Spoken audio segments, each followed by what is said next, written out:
If your strumming feels fine when you're playing simple patterns, but quickly falls apart when you start playing faster or more complex rhythms, there's a good chance your problem isn't your strumming patterns. It's your ability to control the subdivisions beneath them. So in this video, I'm going to show you one simple exercise that I think is one of the best ways for intermediate guitarists to develop that subdivision and that rhythm in their right hand. This exercise will tighten up your rhythm, make strumming feel more natural, and give you much more freedom when you're creating your own strumming patterns. And the best part is that you don't need to learn a bunch of different patterns to get this one down. You just need your metronome, your guitar, and a few minutes of practice per day. So let's get into it. Now this exercise is straightforward. I call it the cycling accents exercise. The idea here is that you're going to basically take the up-down strumming pattern that we all know, just going,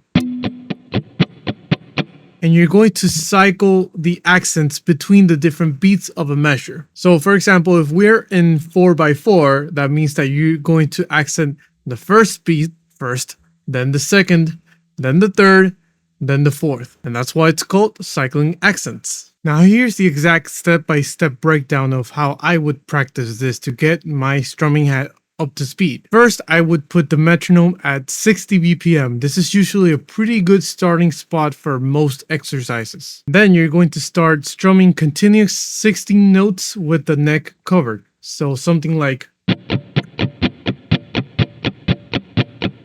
we're going to start with the accent on the first beat and then do that for 4 bars. Then when we're done with that, we're going to cycle and place the accent on the second beat. Then do that for 4 bars, and so on and so forth for the rest of the beats in the measure. If I were to do that exercise, it would sound something like this.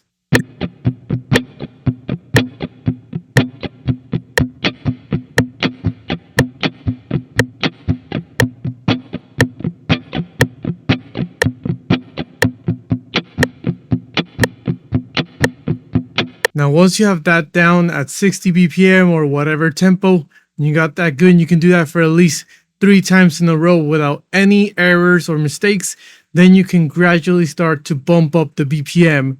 I would recommend in 5 BPM intervals. Guitar Pro 8 has a feature where it can automatically raise the BPM gradually at a certain set interval. So it's a really great program for practicing and doing exercises like this one. And if that sounds interesting to you, I do have an affiliate link for Guitar Pro 8 down in the description down below. So definitely check that out if you're interested. Now, why this exercise? Why is this exercise so effective at helping you with your right hand strumming anyway? Well, the idea here is that upbeat and downbeat strumming defines all strumming patterns that you're ever going to do on guitar. Similar to alternative picking, where it's just a continuous stream of up and down strokes. Rhythm, therefore strumming patterns, live within that up and down motion, and they're just subdivisions of that up and down motion.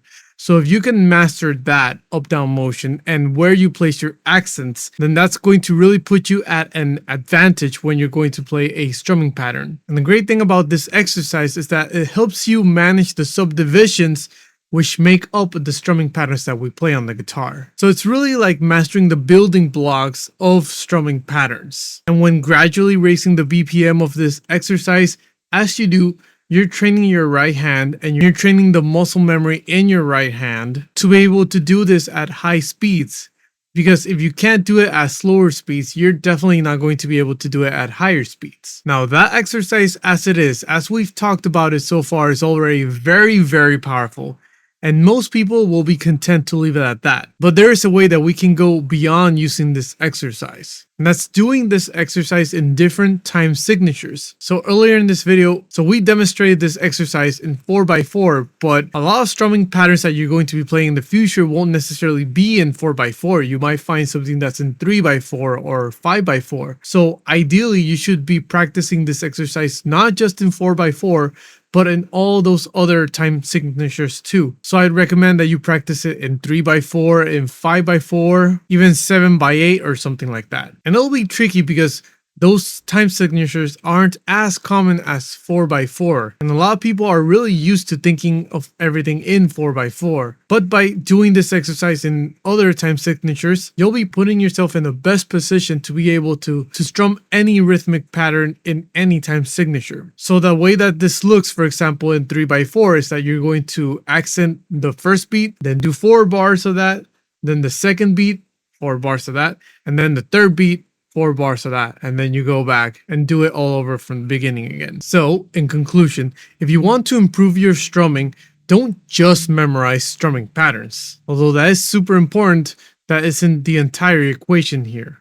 Because the thing here is that you have to work on your ability to control your right hand and the subdivisions underneath those patterns. And that's what this exercise is really optimizing for. Once your right hand can comfortably keep track of every subdivision while you move the accents around, learning new rhythm becomes much simpler. And you can start creating your own patterns instead of just copying the ones that you've learned. And remember, you don't have to stop at 4x4. In fact, you shouldn't just stop at 4x4. Try the same idea in 3x4 and 5x4 and 7x8. So give this exercise a few minutes a day. Gradually increase the tempo and focus on staying relaxed and consistent. Now, if you'd like to go deeper with the guitar and really break through that intermediate level, I prepared a free guide for you called 3 Steps to Fretboard Mastery. In it, you'll learn the 3-step framework that I use to visualize the entire neck so that no matter what I'm doing in any song, I'm never lost on the neck. So if that interests you at all, you can check it out for free at the link in the description down below.